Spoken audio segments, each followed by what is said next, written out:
It's the first Build Palestine networking event, تحت الزيتونة, under the olive tree. We're so happy that you all were able to join us.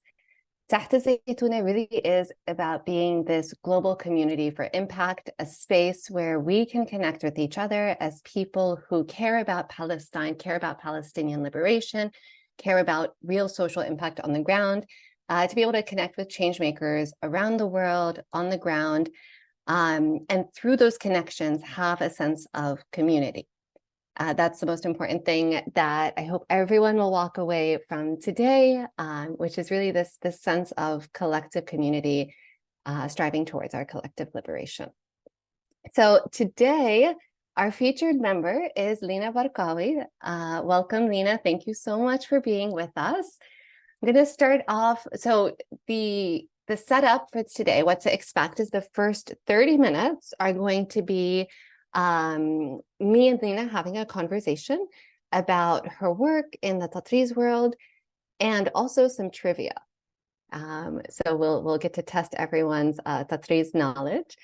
And then the second 30 minutes, we're going to be doing rounds of breakout rooms where you will have discussion questions that give you the chance to better connect with other people in the room. Really, we have an amazing group here today, super diverse, and I hope that everyone walks away with new connections, new sense of community. Okay, so with that, let's kick off the interview with Lina. Let me start off with a short introduction. Lina Barkawi is a Tatriz practitioner, preservationist, and educator based in Brooklyn, New York. She fell into the art form by way of her Panamanian mother and delved headfirst into creating her first handmade thob in preparation for her Ket Miktab, her marriage ceremony, in the fall of 2022. After learning about the ancestral tradition of embedding individual stories through Tatriz, she launched Lina's Thob, a one-stop shop for Palestinian women in the diaspora to go from zero to thob and create something truly unique and beautiful that tells their story on a handmade thob. Welcome, Lina. Thank you. Thank you, Bisan, and the rest of the Build Palestine team. It's a pleasure. So to kick things off, we're going to ask the question, what does being Palestinian mean to you? Yeah, and this is a question I've been ruminating on. Being Palestinian, I mean, I've seen there's been a lot of Instagram posts, obviously over the last few months, and I think there's one that's been really popular and that also kind of resonates with me in particular, which is that being Palestinian is the biggest honor of my life. And I think there's something so unique about our culture and our heritage that's very much rooted, in my personal opinion, in our DNA, regardless of how Palestinian you are, how much of Palestine is in you. So for as you mentioned in the introduction, I'm half Palestinian. My mom is actually Panamanian. And yet from day one, I've always felt this incredible connection to Palestine. And I remember it really transforming me the day I visited it for the first time as an adult. My parents had taken me when I was younger, but I hadn't really remembered or recalled too much. And I had spent many years in the Khalij and in the US and never realized that I never quite felt at home until I was in Palestine for the first time as an adult, as someone who can remember and engage with other people as my own individual person. And that feeling is indescribable, truly, no matter how disconnected you are physically, linguistically, in any format, just the moment you step foot there, there's something really, really special about Palestine. And I think I've always yearned for ways to connect with my culture and with this part of my heritage. And for me, Tatriz has been the tool that has connected me the most and that I feel most at home when I'm doing it. And so, yeah, I mean, I think that's kind of what being Palestinian means. It's just part of who we are. We're incredibly diverse, and I continue to get surprised by just at how at home I feel when I think about Palestine and when I'm amongst Palestinians. Yeah, it's a really beautiful place. Yeah, thank you for sharing. And it's we live in this digital world where everything is so digital and we're all connected. Like even in this space, we're connected, even though we are in different parts of the world. But Palestine being something special about the land, and when you go there, whether you are um, ethnically Palestinian or not, but there's just like some experience that everyone shares once they visit that. So I can completely relate. So I wanted to, talking about things that are more tangible. Tatri is a very tangible practice. Can you share a bit about what tatris is for anyone who isn't familiar, as well as how you came into the world of tatris? Absolutely. So I always like to share, especially with those who maybe don't know much about Palestine, that the word tatriz technically in Arabic means embroidery. But we, as Palestinians, have come to identify it as a very specific type of stitching that is recognizable on the Palestinian dress first and foremost. And then we also have a lot of other items that are embroidered, like pillows or handbags or wall hangings that also are just beautifully decorated with this particular type of embroidery that's incredibly familiar. It's very similar. And I think the reason the word tatriz has this direct connection to Palestinian embroidery is because there's a library of motifs that is practiced through this art form that you don't really see anywhere else. And it's, like back to what you just said about there's some sort of special experience with the land. The motifs, the entire library that we use to do the embroidery that is Palestinian is tied to the land itself. So these motifs are representing the different plants, like more literally the plants that people are farming. It's motifs of the actual people themselves and their particular cultural traditions. It's the stars of Bethlehem. It's literally the architecture that's surrounding the Palestinian people that they've built around them.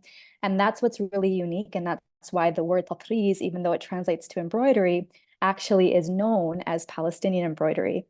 And so for me, more specifically, I actually did not learn tatriz in a traditional way. And I know that one of the trivia questions, I'm not going to like ruin the answer or give some hints to the audience, but I didn't learn the traditional way. I actually learned embroidery through my Panamanian mother. So it turns out my Panamanian side is full of embroiderers and full of women who do sewing. Like one of my great grandmothers actually owned a sewing school. The other one did it like her entire lifetime, where she would sell pieces that were handmade. And so I learned very young just a cross stitch, which is one of the types of stitches that you see in potriz. And I didn't really put two and two together. I had a thobe growing up, and we have lots of potriz in the house. Like my parents had bought pillows and there's things on the walls, but I never considered I could do one of those pieces until about I think it was 6 years ago. I was in between finishing a graduate school program and starting a new job. And I was in Virginia visiting my parents. That's where they're based. And my mom had found this tatriz class in DC. This was pre-pandemic, before things went fully virtual. And there was a class by a woman named Wafa Ghanem, who runs this Instagram account called Tatriz and Tea. She's one of the pioneers in teaching tatriz in the world. And my mom found this class, and she's like, wow, this is the perfect mother-daughter activity. We'll be able to do like stitching that we love to do, and we get to, get introduced to my other heritage, my Palestinian side. So we get to this class, and it turns out it's the last class in a series of 4. And so the teacher, Wafa, was really concerned that we were very, very behind and that she wouldn't have time to teach us the basics. But we get to this class, and I sit down, and like she shows us kind of like a general idea of what we're doing. And I'm like, oh, I can do this. This is the exact same type of embroidery that I was taught when I was like 12, and I just haven't done in years. And I just remember thinking like, wow, really, this is Palestinian embroidery? Like I had no idea. And so I started doing it. And as I'm doing it, she's also telling us a little bit, she's introducing me to this library of motifs, to the significance of tatriz, to its use in resistance by Palestinian women in Palestine and abroad. And I just became incredibly fascinated with all of it. And I just wanted to get home and look up everything. And so I get home that day, and I saw these 2 pillows on the couch, and I'm like, oh my God, like I can literally go and remake these pillows if I really wanted to. And I decided I'm going to do that. I had a month before I was starting my new job. And so I went and got some materials. I sat down on the couch, and every day, literally for like 8 hours a day, I would just stitch and start working on this pillow. And I remember, it was a lot of time that I spent stitching. So my father would get up, he would wake up, he would see me stitching. He'd be like, okay, sabah al khair, good morning, what are you doing? I'm like, oh, tatreez. And he'll be like, okay. He'll go get his coffee, come back, can see me to doing it. He would go do the gym, come back, and he's like, you're still doing tatreez? I'm like, yes, I'm still doing tatreez. He would go and come back, like go visit my teta or something, come back and continue to see me day after day after day. And I think like 3 weeks in, I was almost done with the piece. And he's like, it's taken you this long. I've been watching you do tatreez for like 8 hours a day for 3 weeks. How have you not finished yet? And I'm like, it's a lot of work. And then that was when it clicked for him that I did not spend enough money on this pillow. There is so much time and work and love that goes into creating these beautifully handmade pieces. And I remember thinking like, for me, I didn't like know exactly what I wanted to do with that moment, but I knew that it was an important moment for me to remember because I think there's something so powerful about helping people understand the time and the effort that goes into doing handmade tatreez and how little it's valued in what it should be. So anyways, that was like my introduction to tatreez and like getting back into this like practice of embroidery. And I'm I'm known to be a little bit ambitious, maybe a little bit crazy. So, I started off with copying one pillow. I decided to frame that one. Then I decided I wanted to create an actual pillow. So I created a second one. And then I bought a sewing machine and figured out how to do the pillow itself. And then I thought, if I can do a pillow, then I can do a thobe. And so then I embarked on this thobe journey. It was I I just remember I was like, when I decided to do the thobe, I was like, this is gonna be my practice, thobe. Let me just get a hang of it, and I'll finish it in a year, and then I'm gonna create this like crazy, beautiful, royal looking thobe that I can wear when I get married. I was single, I wasn't like seeing anybody at the time, but I knew that this is what I wanted to do because it's also part of our tradition and wearing the thawab for our wedding ceremonies. Um, and so then I embarked on the thobe. It was very painful. I was so frustrated. There are zero resources. If you're in the diaspora and you want to learn how to make it, everyone is just like, go buy one, go buy one. Why are you going to bother making it? It's too much work. And I'm like, that's the point, is that it's going to be mine. It's going to be something that I design and that I do myself. And I just remember thinking there have to be more resources about this. Like I cannot possibly be the only Palestinian in the diaspora who wants to make a thobe. And that was also kind of the birthplace of Lina's thobe, which is what it's turned into now as a business. But at the time, I was just trying to figure out how to do this. I was a little bit scrappy. I figured out how to do things. And then 2 years later, I managed to finish my first thobe. And at that point in time, I had met someone, it was time to get married, and I didn't have time to make my royal thobe. So I ended up wearing this thobe to get married in. Alhamdulillah, it was beautiful. And I finished it just in the nick of time. I think I had like maybe 2 weeks before the Ketub Kitab when I put it all together. And when I first tried it on, it didn't fit as I wanted it to. So I was freaking out, but it just needed a little bit of an adjustment.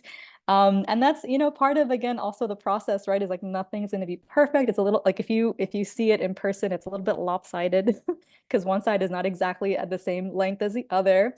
But humans are not machines, and that's part of the beauty of it. And yeah, so that's a little bit of my journey, I guess, into this art form. I'm obsessed, obviously, and continue to be. And I'm hoping to bring the obsession to the world is kind of my goal. Amazing. I can't imagine spending 2 years to create a doll, but that's the tradition. That's how it was done. There was so much love and labor that was put into this piece that you wear. And it's not in that consumerist sense where like, I have all these different colors and all these different designs. It's really like your thobe is part of your identity and you wear it, to different occasions. It's kind of becomes a member of your family in some Yeah. ways, that everyone recognizes because it's not easy to make a new one. So can you tell us, Lina, a bit more about how you went from saying, okay, I'm going to make my own thobe, to going out to this venture and creating Lina's thobe and sharing it with the world? What does Lina's thobe offer? How can people get involved? Yeah, just tell us more about the venture. Absolutely. Yeah. So I mean, so when I first started my thobe, I decided to create an Instagram account, and it was mostly as a meant to be like a diary. So I was trying to just document all the mistakes that I made, all the like little wins that I was accomplishing as well, and just to kind of help give people in general a sense of what's possible if you try to make a thobe, and like it's not a perfect journey, and it's not like, you know, it's very easy to see someone wear a thobe and be like, oh, okay, cool, they made a thobe. But when you see them like throughout the process, and like I made many mistakes. I have a hole in the chest piece. I cut the side panels completely wrong and I had to redo them. There's so many different mistakes. Like there are actual mistakes in the embroidery itself. Like that was the whole purpose of the Instagram account, was to showcase these mistakes because that's part of the process. And then as I started, you know, gaining, I guess, more popularity and people started learning more about my journey, I would get questions over and over and over again about how did you get started? Where did you find the sewing pattern? How did you design the ebbe? How did you pick the colors, et cetera, et cetera? And I knew like I wanted to offer more resources around creating a thobe. And so I've been thinking about it like throughout those 2 years, I was thinking about, okay, how would I offer this experience to make it easier and so that people can avoid the big mistakes that I made, the ones that I wish I hadn't had to go through myself. And so that was always kind of in the back of my head. And then when I completed my thobe and I got married, you know, there was obviously like a time where I was enjoying getting married, getting adjusted to this new life that I was building with my husband. And then you know, I again, like I mentioned, like I'm a little bit ambitious. Like I really am kind of crazy. I can't sit still. I have a hard time sitting still. And so I found myself like with a little bit more time because I had finished the thobe, I had gotten married, everything was done. What's next? Okay, let's bring this to the world. Let's see how I can help other people make their own athwab as well. And so I started off, I had a series of hypotheses. And one hypothesis that I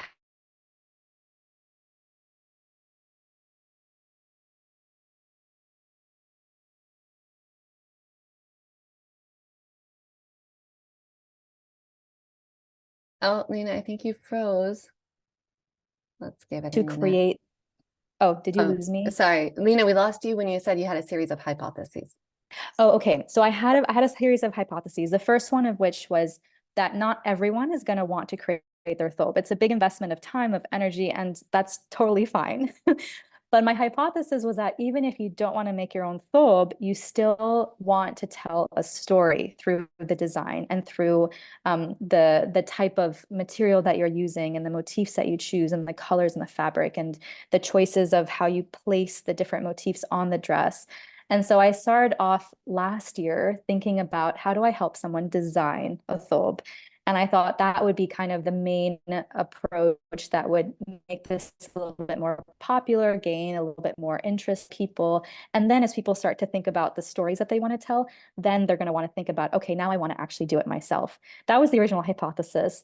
So I went down that road and I found that designing is very hard. At least in the way that I was imagining, in this very customized, you know, stitch by stitch way. It's quite difficult if you don't stitch yourself to help someone design it. And then I tried to do it where I would kind of make, like they would tell me, explain kind of their vision, and I would attempt to create that vision, and it was completely wrong. Everyone was like, I do not like what you're creating. Stop it right now. And so I'm like, okay, this is a learning. It's time to shift gears. And so then I thought, okay, maybe I need to focus on the people who want to stitch themselves because they understand, they get it. They're willing to put in that time to get that design perfect for themselves because it means something to them. And that's when things started to really gain momentum for me. And I learned that a lot of people are actually quite interested. There's actually a huge market of people who do want to stitch their own thobe. And that's a really good role for me to play given my experience. And so ever since then, I've been trying to think about the best way to approach it. And I know that I think for me mentally, it was easier and I feel more confident in teaching tatriz as a basic practice than just the thobe, because the full thobe is it's a big journey. It's a really big project to take on. So I decided to start off with teaching tatriz 101, and then I can build off of that into a thobe class. So I launched Tatriz 101. It was super successful in November. And I made it so that I also wanted to test out people's desire to learn online, which was completely I guess it worked out really nicely. Like the actual hypothesis was validated. I felt like people are willing to learn digitally. And I think having it be at your own pace in your own time zone makes a huge, huge difference. There were quite a few people who were messaging me from like Denmark, and they're like, I know nobody around me who does tatreez. How do I learn? Because there's no one who's going to have a workshop in Denmark. And I'm like, oh, perfect. Let's do this virtually. I have a huge opportunity to reach people who don't have local communities to learn tatreez from. And so that began, around November time. And ever since then, I've been building out the rest of the Thob course. And so basically, I'm now in a point in time where Lina's Thob is essentially your one-stop shop to go from zero to Thob. And there's a bunch of different activities that can happen in between in between those two steps. But I have the Tatreez 101 class is live now. I also have a community that's part of the class as well. So when you join Tatreez 101, you have a bunch of other people who are taking the class with you, who are sharing their progress and showing photos of their different projects that they're doing, and it gets you inspired and do other projects as well. And right now I'm building out the Thob course, which will launch, inshallah, by the end of February timeframe. So if you want to take on that huge project, like I'm here for you. And then as the next months progress, there are a series of project-based courses that I'll be doing as well. So imagine, you get a kit that's delivered to your home every once or twice every 1 or 2 months, and we would do the actual project together. So there might be things that are meant to be framed, things that you can put on a tote bag. Maybe we can do a design on a t-shirt. So these will be kind of coming soon in the next few months as well, to help get people excited and get new ideas and start doing things as well in community, because that's also part of the practice that I really want to bring back and revive for Palestinians in diaspora. So all of that you can find on linasthob.com. I'm also on Instagram. I'm most active on Instagram, I would say. So I'm there. I'm here to answer any questions.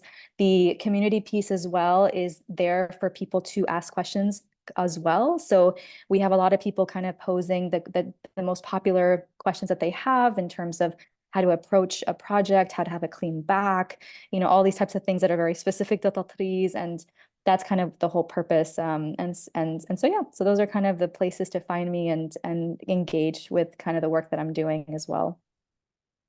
Super. So if by this point you're listening and you're like, wow, it's time that I learned tatreez, we're excited to share that using the Build Palestine discount code, Lina has set up a 20% discount for the Tatreez 101 class. So whether you want to personally learn it or share it with someone, you can go ahead and register on linasthob.com/Build Palestine to get that 20% off on the Tatreez 101 course. Okay.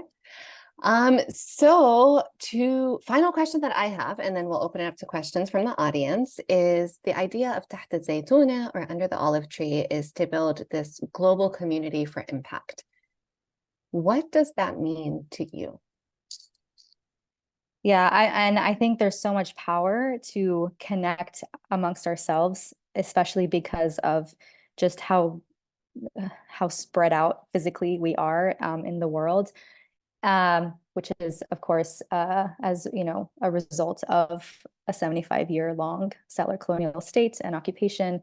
And I think there's something really, really unique that can be leveraged for the purpose of a better future in Palestine and amongst ourselves. And I remember having a conversation with the other thing I guess I'll mention is I also run a podcast called Tatreez Talk. So you can find us on any podcast platform. We've officially launched 3 episodes, and they're great to just get a sense of, the practice of tatreez from like different people's perspectives, and also to hear more. And the last conversation that we just released yesterday, there was our guest, her name is Bayan. She runs a company called Badan Collective and also teaches tatreez herself. And she said something really, really beautiful. And it was that we practice tatreez in preparation for a liberated Palestine. And I found that to be really quite profound, because I hadn't really thought of it in that way. And so for me, in terms of like my role in offering social impact through the mechanism of tatreez, to me, that is essentially what I'm trying to do. Is I'm trying to help people access this art form not only to educate themselves about a really, huge component of our culture and our heritage, but also to help people find solace and peace and mindfulness as we continue to fight for Palestinian liberation, as we continue to speak out and do what we can in our own respective circles. And I think that type of impact is quite powerful. And so that's kind of my goal through Tatriz. This is my tool that I'm choosing to use to offer social impact. And then I think there are other things that just kind of come naturally with it, like with my father, recognizing the value that goes into this. I've had so many conversations with people who have taken my class who say, oh my God, I need to spend more, or oh my God, I value the handmade pieces that I've bought so much more. And that trickles down into how much these women who do tatriz for employment get paid. And so that also is part of the social impact that is just a natural, organic consequence of practicing tatriz as well. And I think this is just kind of there's many ways to do it, but that's kind of the approach that I've decided to take because it gives me so much passion and so much love as well. Beautiful. Thank you so much, Lina, for sharing this, for the work that you do in the world, for being a part of our community. And now we're going to switch gears into some trivia, just for a chance to test everyone's tatriz knowledge. And what you're going to do is, for each question, go ahead and type your answer in the chat, and then we'll share the correct answer. Okay, so question number 1.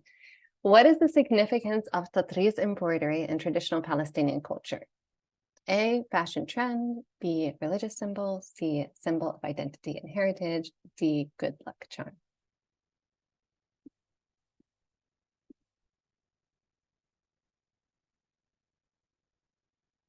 Awesome. Okay, perfect, good. C, symbol of identity and heritage. That's correct. This was a warm-up question. Question number 2. How is tatriz traditionally taught? Is it A, generationally from mother to daughter? B, weekly workshops? C, school? D, it's not traditionally passed down. Hey, super. Good job. These questions are too easy. I'm going to make them harder. What is the primary technique used in tatriz embroidery? Is it a running stitch, a chain stitch, a cross stitch, or a satin stitch? You guys are on fire. Yep. C, that's correct.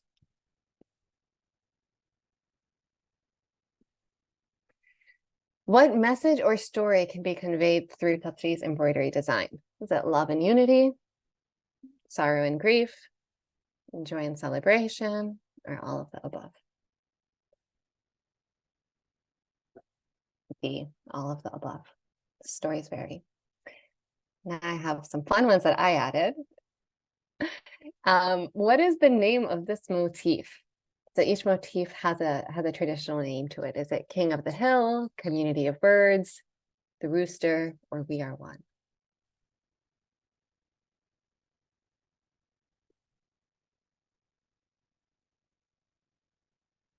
Gonna let these come in.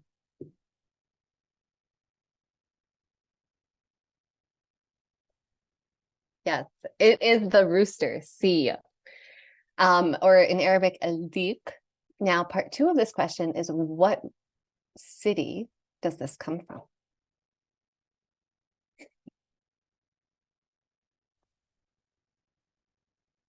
Again, each of the different embroidery motifs can be tied to a specific region or area. Okay, someone said Bethlehem, Khalil. Yep, we warmed you up. Ramallah, Tulkarem, no idea. Alrighty, so you had one person get it correct. The answer is Ramallah. This is al-dik from Ramallah. So you'll see it on people's slopes who are from the Ramallah area. We have another motif for you. What's the name of this motif? Is it the vegetable garden, branches, power of 3, or the scale?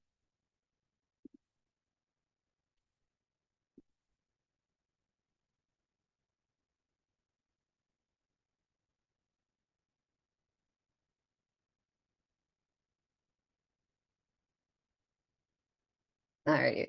Awesome. Yes, this is called the scale or al-mizan. Now, which area is it from?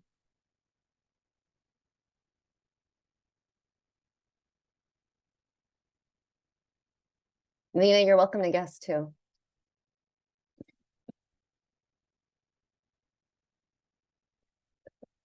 If someone says, I need to call my mom. Yep, Safe got it right. It's from Al Khalil. Awesome. Alrighty, that's the trivia that we had in store. Great job, everyone.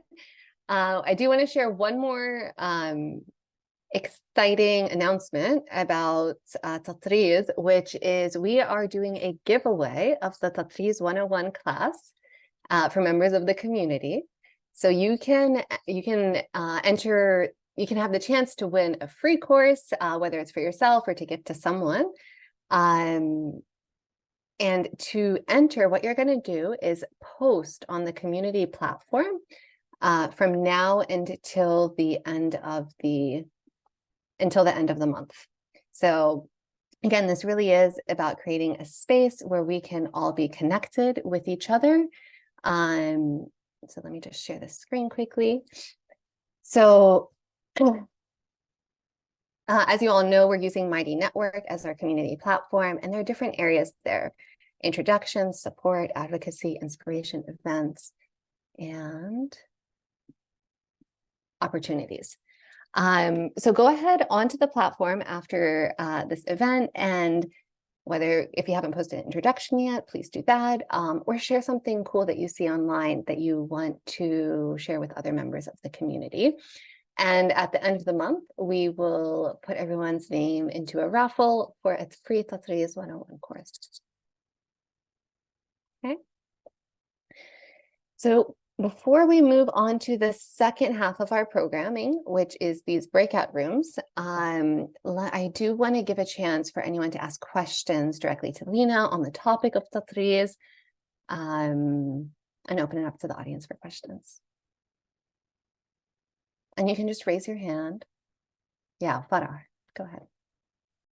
Thank you so much, Lina, for sharing your journey with us. I think it's a beautiful, beautiful art form. And for me personally, I'm curious, because you spoke about it also being a bonding experience between, your mother and yourself. And I have two daughters, a 9-year-old and a 10-year-old. So I'm wondering, what's the right age, you think, for children to be introduced to this? Yeah, absolutely. Well, traditionally, children or women or girls would be taught as early as 7.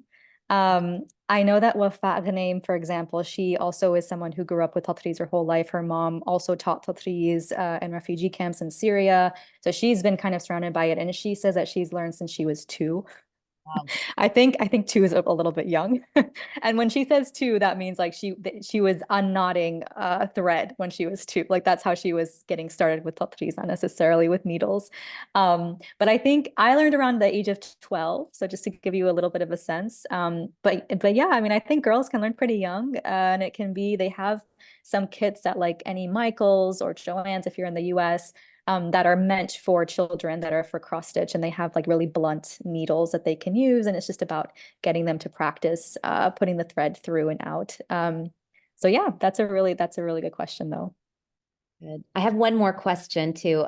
In terms of, you said design is a big aspect, and so I'm wondering how much time and effort goes into actually planning out the piece in terms of like, I don't know, choosing the colors. Actually, do you draw out do you sketch out the actual design?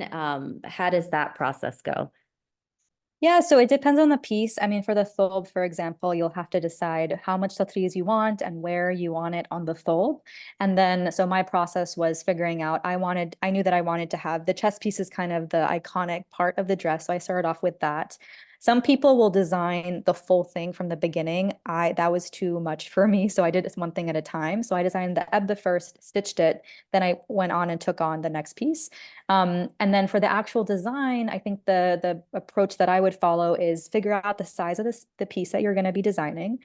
Then determine the size of each stitch. So that's called the count for when you're using waste canvas or Ida fabric. And that helps you determine how many stitches you have in that space. And then there's a few tools that are out there that you can use. So the one that I use is called Max Stitch. There's a free tool online that's web-based called Stitch Fiddle. There's a few others as well, but I haven't used them myself. I personally like to design before I thought it is. That way I can just follow it and I know that it'll fit within the space that I have. I think traditionally I've heard, like Wafat has told me, that in some of the historic dresses that she's found, they literally would just start from the middle and just from memory just kind of stitch it. And there are accounts where like a woman from one village would go visit Beit Lahem and like sell her produce during the farmer's market, and she would see a woman from afar wearing a dress and she would identify a motif on that dress that she really loved, and she would like memorize, I don't know this because that's remarkable, but they would memorize it, and then when they got home they would try to like recreate it from their memory, and that's how they would adorn some of their pieces. I personally am not that savvy. I like to design it. I'm also kind of a perfectionist. I like to design ahead of time, and I'll use one of those tools and then just stitch it. And then I have kind of peace of mind, and I can just kind of hone in on the meditative aspect of the practice for myself. Awesome. Mo, go ahead. Thank you. Lina, first, I commend you for this, for giving us some time, and I commend you for making the thobe before the husband. No, there's no need to wait for the husband. You just go for it. Yeah, that's very Even if there big. was no husband. There is also another creator here in Chicago, Hama Hannawi. She's also Palestinian. She has Hama Fashion. Yes. Hama Lifestyle, actually. They took Hama Fashion from her because they thought it looked like Hamas, you know, the big Oh, and wow. she works with embroiders in in Jordan, the Palestinian refugee camps, and she brings the stuff here to the United States. So she's creating an impact here and there. And actually, Queen Rania wore some of her pieces too. So if you want, I can do an introduction. Maybe there's something you guys can work together or whatnot. I don't know. Just offering my services for 5%. No, I'm just kidding. 5%.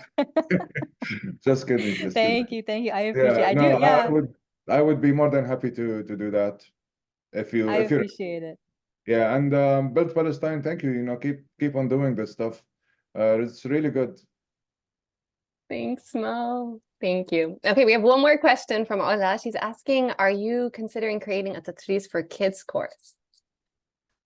That is on my mind. I I have to prioritize. Bisan knows I have a very hard time. I get excited about lots of things, and so I can't add anymore until I can make time for it. But that is a fantastic idea. I think with kids, I'm very much focusing on the virtual world. So I want something to be like, this is something that I had wanted for myself, is something digitally accessible that I could just reference whenever I needed it to be referenced. So my focus right now is the digital space. And I haven't proven it, but I'm not sure kids are the best. I don't know if they would learn best from a digital experience. Like, it's something to test out, I think, a little bit more. So for now, I'm targeting mostly, adults, teenagers, people who can kind of figure it out using the internet. But I think that's a fantastic idea and something that needs to be done. So if there's someone out there who's interested in facilitating this, I'm happy to support in any way that I can as well. Awesome. And it's all just a reminder that, there's such a large market in the diaspora, people who want to connect. And I think we're starting to see in recent years more initiatives, including Build Palestine, to like connect the diaspora and allies. Because it's like we're all craving the same thing. We're all craving it. Okay. So now, everyone, we're going to switch into breakout rooms. And these are the discussion questions that we have prepared. There will be 2 to 3 people in each breakout room. And we're going to do 2 rounds of it. So you'll have around 7 to 8 minutes each round. So we're going to keep things shuffling and quick. And feel free to share contact information, social media handles, however you'd like to stay in touch within your group. The questions that we have are, how did you first connect to Palestine? Okay, and in the Build Palestine community, تحت الزيتونة, we're very intentional about this being a space for Palestinians and allies around the world. So kind of like back to the idea of like, when did you first visit Palestine? Of, we're all Palestinian at heart. So just asking, how did you first connect to Palestine? How have you been feeling for the past 3 months? And where have you been finding inspiration for liberation? These are the 3 questions. I'll go ahead and paste them in the chat as well. So go ahead and copy those in case you would like to hold them close or take a screenshot or whatnot. And then Tasneem is going to go ahead and send us all into breakout rooms for a chance to do a more intimate discussion. All righty, enjoy.